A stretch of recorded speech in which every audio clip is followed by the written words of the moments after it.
Assalamualaikum warahmatullahi wabarakatuh.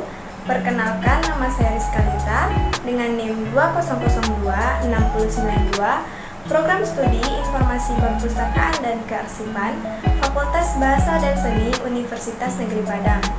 Kali ini saya ingin membuat video pembahasan mengenai materi pertemuan 12 dan pertemuan 16 dengan judul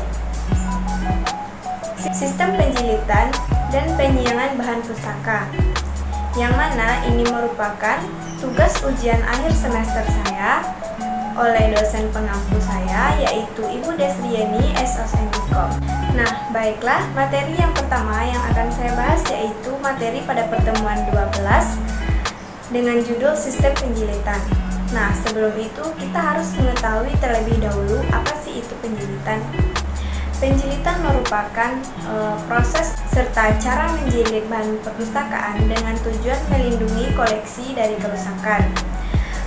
Penjilitan ini merupakan pekerjaan menghimpun atau menggabungkan lembaran-lembaran yang lepas menjadi satu, serta dilindungi dengan ban atau sampul agar bahan pustaka yang terlepas tersebut dapat tersatu kembali dan rapi kembali. Selanjutnya, bahan pustaka yang rusak seperti isi buku, lem, atau jahitan lepas, dan sampul yang sudah rusak dapat kita perbaiki dengan mereparasi atau menjilid kembali. Dan penjilitan kembali ini dimaksud untuk mempertahankan bentuk fisik dari bahan pustaka tersebut, sekaligus mempertahankan kandungan informasi yang ada di dalamnya. Selanjutnya masuk ke dalam tujuan penjilitan. Adapun tujuan utama penjilitan ini ialah untuk melestarikan bahan perpustakaan agar tetap dalam keadaan yang utuh dan terhindar dari kerusakan fisik guna menunjang fungsi perpustakaan dalam melaksanakan layanan perpustakaan. Adapun tujuan lain dari penjilitan ini yaitu yang pertama, mempertahankan dan melindungi bentuk fisik dari buku tersebut.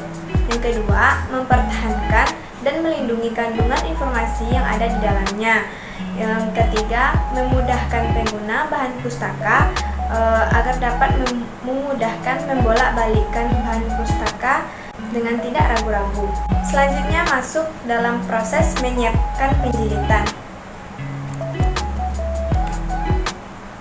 Sebelum bahan pustaka dijilid, harus dilakukan persiapan dengan teliti terlebih dahulu agar tidak terjadi kekeliruan. Ada dua langkah penting dalam menyiapkan penjilitan. Antara lain, yang pertama, penghimpunan. Penghimpunan adalah penyusunan lembaran-lembaran menurut urutan yang dikehendaki, kemudian membentuk kertas atau karton. Jika bahan pustaka berupa lembaran yang lepas, maka perhatikan panjang dan lebar bahan pustaka tersebut, serta ratakan pada bagian kiri sehingga jika kita menjilidnya nanti agar lebih mudah. Selanjutnya yaitu penggabungan. Penggabungan adalah menyatukan secara erat pada suatu lembaran menjadi karton. Kemudian karton-karton tersebut digabungkan menjadi buku. Penggabungan ini dapat dilakukan dengan jahitan benang serta kawat. Selanjutnya yaitu kertas yang dibutuhkan untuk penjilitan mempunyai berbagai ukuran sebagai berikut. Yang pertama yaitu kertas Cardquarol yang mana memiliki ukuran 61,5 x 86 cm. Yang kedua ada kertas casing Samson yang mana berukuran 90 x 120 cm. Yang ketiga ada karton board yang mana ukurannya 65 x 75 cm dan 70 x 100 cm. Selanjutnya ada karton millboard. Selanjutnya ada kertas marmer atau marble paper. Dan yang terakhir yaitu ada background dan linen yang mana terbuat dari campuran antara bahan kain dan plastik sehingga agak ulet, lentur dan kuat kuat teksturnya. Yang kedua yaitu ada peralatan penjilitan. Adapun peralatan yang bisa kita gunakan dalam penjilitan ini bisa berupa peralatan yang modern atau konvensional. Adapun peralatan konvensional seperti gunting, cutter, lakban hitam, plastik transparan dan kertas buffalo, head poster, bahan pustaka, penggaris, dan lain sebagainya. Adapun peralatan modern yaitu seperti mesin potong semi otomatis, mesin potong manual, alat potong board, mesin bor atau pembuat lubang, serta pres buku atau koran. Adapun model atau jenis-jenis dalam penjilitan, yang pertama yaitu jilid hardcover, yang mana jenis jilitan ini covernya dibuat dari bahan kardus khusus, jadi terkesan kaku dan tebal. Kedua, ada jilid soft cover, yang mana jenis jilitan ini covernya ringan serta tipis. Yang ketiga yaitu jilid kaye. Jilitan ini cocok untuk jumlah halaman sedikit, contoh seperti majalah. Yang keempat itu ada jilid dengan tanda, yang mana memperhatikan tanda pada bahan pustaka yang akan dijilid, dokumen, serta dibagi dalam kuras-kuras. Yang kelima yaitu ada jilid lem punggung, yang digunakan untuk buku-buku novel atau buku ajar. Adapun kelemahan dari jilitan ini ialah buku tidak bisa dibuka dengan rata. Dan yang terakhir yaitu ada jilid lakban. Ini biasa digunakan untuk makalah, laporan diktat, dan lain sebagainya. Adapun langkah-langkah dalam penjilitan sebagai berikut. Di sini saya mengambil contoh dari penjilitan lakban, yang mana langkah-langkahnya yang pertama yaitu siapkan alat dan bahan penjilitan. Yang kedua, susun bahan pustaka tersebut dengan kertas buffalo dan plastik cover transparan, lalu dirapikan serta disatukan. Setelah itu, hektar semua bahan pustaka beserta dengan sampul dan covernya tadi. Gunting sisa-sisa bahan pustaka tersebut hingga rapi, lalu beri lakban dari pinggir bahan pustaka yang di hektar tadi sambil dirapikan, serta gunting pinggiran cover yang tersisa hingga rapi. Selanjutnya masuk pada materi pertemuan 16, yaitu penyiangan bahan pustaka. Penyiangan bahan pustaka merupakan suatu upaya dalam mengeluarkan koleksi dari susunan rak karena tidak diminati atau terlalu banyak eksemplarnya. Telah ada edisi terbaru maupun koleksi itu tidak relevan lagi terhadap pemenuhan kebutuhan informasi pemustaka. Selanjutnya yaitu menurut ahli, yaitu menurut Sutarno NS 2006, yang mana penyiangan atau wedding koleksi adalah upaya pengeluaran sejumlah koleksi dari perpustakaan karena dianggap tidak relevan lagi atau terlalu banyak jumlah eksemplarnya. Sudah ada edisi baru serta koleksi itu termasuk kepada terbitan yang dilarang. Koleksi ini dapat ditukarkan dengan koleksi perpustakaan lainnya ataupun dihadiahkan. Selanjutnya yaitu tujuan dari penyiangan bahan pustaka. Adapun tujuan dari penyiangan bahan pustaka ini yang pertama yaitu menyelamatkan nilai informasi yang ada pada suatu dokumen tersebut. Yang kedua, menyelamatkan fisik dari suatu dokumen tersebut. Yang ketiga, mengatasi kendala ruangan yang kecil atau sempit agar memperoleh tambahan tempat atau self space. Yang keempat, mempercepat proses temu kembali. Yang kelima, agar koleksi bisa dimanfaatkan secara maksimal sebagai sentral informasi yang akurat, relevan, dan up to date. Yang keenam, memungkinkan petugas perpustakaan untuk mengelola koleksi lebih efektif dan efisien. Selanjutnya yaitu fungsi penyiangan bahan pustaka. Yang pertama yaitu menghemat tempat, kedua menghemat waktu baik pengguna ataupun staf. Yang ketiga, membuat koleksi lebih menarik dengan mengganti buku-buku yang compang-camping. Yang keempat, meningkatkan reputasi perpustakaan. Yang kelima, mengetahui kebutuhan koleksi. Yang keenam, mendapatkan masukan.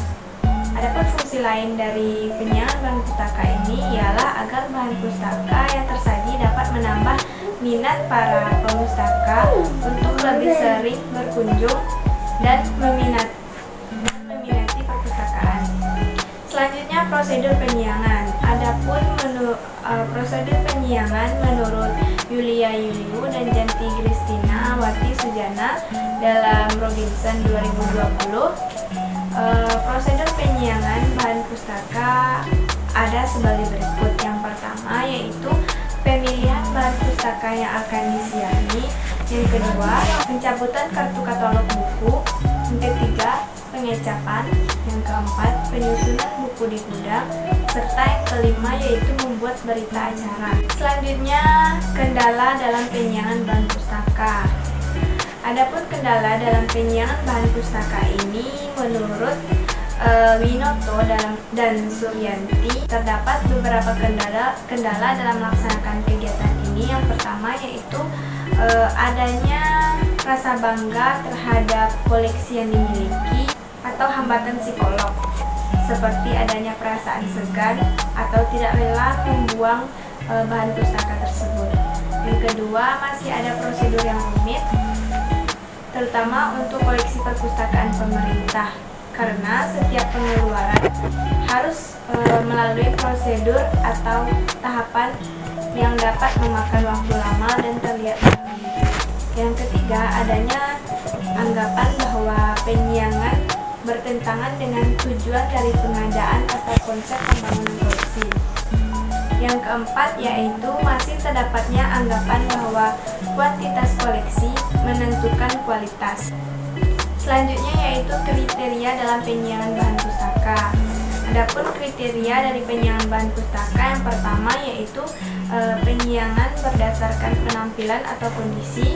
Yang kedua, penyiangan berdasarkan volume atau penyiangan berdasarkan volume berlebihan atau duplikat. Yang ketiga, penyiangan berdasarkan konten miskin. Yang keempat, penyiangan berdasarkan bahasa. Yang kelima, penyiangan berdasarkan kelas khusus dari koleksi. Yang keenam yaitu penyiangan berdasarkan usia koleksi. Yang ketujuh, penyiangan berdasarkan kelas khusus dengan usia tertentu untuk disiangi. Dan yang kedelapan, penyiangan berdasarkan karya khusus untuk majalah dan serial. Selanjutnya yaitu contoh dari kegiatan preservasi dan konservasi pada sebuah perpustakaan. Yang pertama yaitu contoh dari kegiatan konservasi pada perpustakaan, yaitu dengan melakukan perbaikan pada bagian gedung yang rusak secepat mungkin, seperti genteng yang bocor, jendela yang rusak akibat hujan, dan lain sebagainya. Yang kedua yaitu kegiatan perawatan yang dilakukan sesuai dengan keadaan gedung perpustakaan, seperti pengecatan di saat warna tembok mulai memudar. Selanjutnya yaitu kegiatan preservasi pada sebuah perpustakaan. Adapun kegiatan preservasi tersebut meliputi yang pertama yaitu kegiatan preventif atau tindakan pencegahan, yaitu bentuk tindakan tidak langsung yang memiliki tujuan memperpanjang umur suatu bahan pustaka. Adapun mekanisme yang dilakukan adalah menjaga, merawat, pengawasan secara berkala, dan melakukan pencegahan fisik yang rusak disebabkan oleh faktor fisika, kimia, biologi, dan faktor lain seperti manusia dan bencana alam. Selanjutnya yaitu kegiatan kuratif atau tindakan pengobatan, yaitu bentuk aksi langsung yang memiliki tujuan untuk mengembalikan dokumen yang telah rusak menjadi baik kembali. Adapun mekanisme yang dilakukan adalah dengan perbaikan bahan pustaka. Sekianlah video pembahasan kita kali ini. Mohon maaf jika ada kesalahan kata ataupun sebagainya. Saya akhiri. Wassalamualaikum warahmatullahi wabarakatuh.